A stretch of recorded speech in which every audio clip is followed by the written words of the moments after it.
You've seen the headlines about Jeffrey Epstein, right? Of course you have. But the real story, well, it's so much bigger and more complicated than that. It's this tangled web of serious crime, high-stakes politics, and a legal battle that has literally changed the rules of justice in America. To really get our heads around it, we're going to break it down into three key parts: what the feds actually accused him of, the political roller coaster of promises made and then broken, and this incredible fight for victims' rights that set a whole new precedent. All right, so to really get to the bottom of this, we have to start right at the source.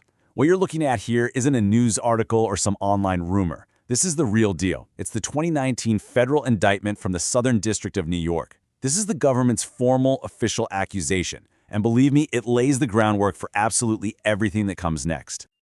Okay, so here's how we're going to break this all down. First up, we're going to dig into exactly what that indictment alleged. Then we'll pivot to the politics of it all, this wild timeline of promises about releasing the case files. And finally, we'll wrap up with the really profound legal legacy this case left behind in the ongoing fight for victims' rights. All right, let's dive right into part one, the crime itself, as laid out by federal prosecutors. We're going to focus just on what the government formally alleged in that indictment, because that's what set this whole thing in motion. So what was the government actually saying? Well, the indictment cuts right to the chase. The central charge was a conspiracy to sexually exploit and abuse dozens of minors. And they weren't vague about it. They specifically named two primary locations, Epstein's homes in Manhattan and Palm Beach, Florida. Right away, you get a sense of a bi-coastal operation. But this wasn't about random one-off incidents. No, the indictment painted a picture of a full-blown system, a methodical process. The government alleged that girls, some as young as 14, were recruited and paid hundreds of dollars in cash. But here's the crucial part. It wasn't just him. Prosecutors described this wider network of employees and associates who allegedly helped keep the whole machine running. And this is where it gets even more twisted. One of the most disturbing parts detailed in the indictment was how this whole conspiracy allegedly fed itself. The claim is that victims were turned into recruiters. By paying them to bring in other girls, Epstein wasn't just abusing individuals. He was, according to prosecutors, building what they called a vast network, essentially using the victims to grow the entire operation. Okay, so now we're going to pivot. The story takes a really sharp turn here, right into the world of politics. This part isn't about the crimes themselves, but about the very public promises made by the Trump administration to release all the files related to the case, and how those promises pretty quickly started to, well, change. And it all kicked off with this huge, crystal-clear promise. In early 2025, Attorney General Pam Bondi went on the record with this. The message could not have been more direct. Everything was coming out. The expectation was set for full transparency. This timeline really tells the whole story of how that promise of transparency just crumbled. I mean, look at it. It starts so strong in March and April. You've got promises of everything, and President Trump himself saying 100%.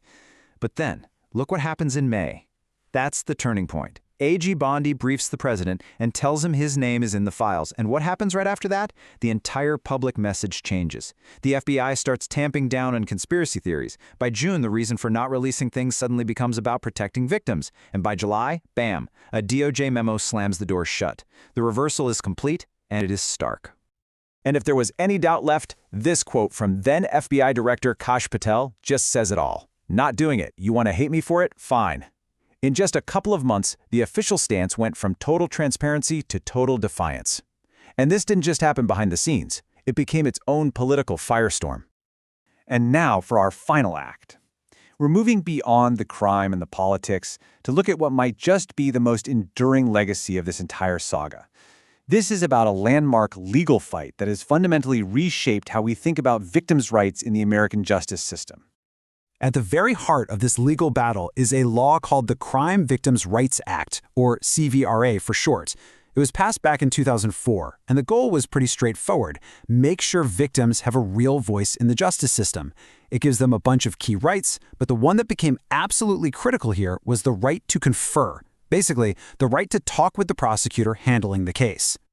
Sounds simple enough, right? But the Epstein case blew open this huge, massive gray area in the law. It all came down to one single critical question.